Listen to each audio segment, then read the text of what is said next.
Okay, as I was saying, we now have 3 file cache nodes, and they need to be run in a certain order. We need the proxy sim to run first, so that the liquid sim can get that frame, and then so that the liquid surfacer can surface that geometry. Now, who wants to actually sit here, click save to disk, wait for it to finish, click save to disk, wait for it to finish? Nobody. That's who. So go to the out area, and the out area is a bunch of nodes that run either image renderers like Mantra, RenderMan or whatever, Redshift, and also geometry renderers like these. These are also outputting files to disk. So these fetch nodes are pretty convenient.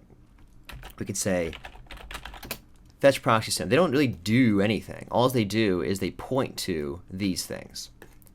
So we can go find them by clicking this. We know the first one is in the liquid source. You can see it automatically filters out the file caches for us, which is nice.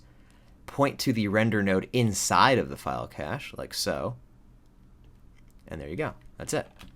Now, if I click render, it's just like clicking render on this, which is in fact what this save to disk button is linked to. So this save to the disk button links to inside this node, this render geometry output thing. And so here in the out area, we are saying do that. Now we have 3 of them though. We can chain them together like this. You know, these, much like how in the dynamics area, these links mean different things. Like the links here in SOPs mean the geometry flows from thing to thing. In dynamics operators, those are just establishing relationships. Like this collides with this. This solver works on the geometry stored in this object. In the render and the output area, these only mean dependency. So we want the proxy sim to run first, then we want the liquid sim to run literally in this order, and then we want the liquid surfacer to run. So all we have to do is point to those things. So liquid source, so we want, this is the sim here, like so, and this is the surfacer here. Make sure you get that right. What we'll end up doing is we will click on this and say node by node. I don't know why frame by frame is a default. Maybe for image rendering that makes more sense. For geometry stuff, node by node makes more sense.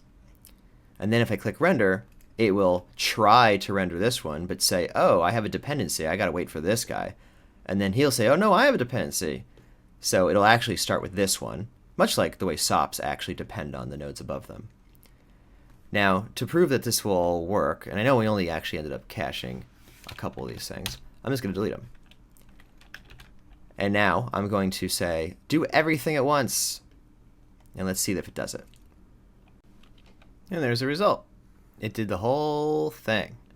So if we look at our cache area, you can see we have all of them created in order. And the result is this. And we have the result in there, and you get it. So there it is, dependencies, and now you can, especially as these get higher res, we can just run the entire everything. I mean, we can put the actual frame renders down here. It's like you're building your own little pipeline, like you're a real studio. So very good. Still pretty low res though, so let's talk about up-resing this.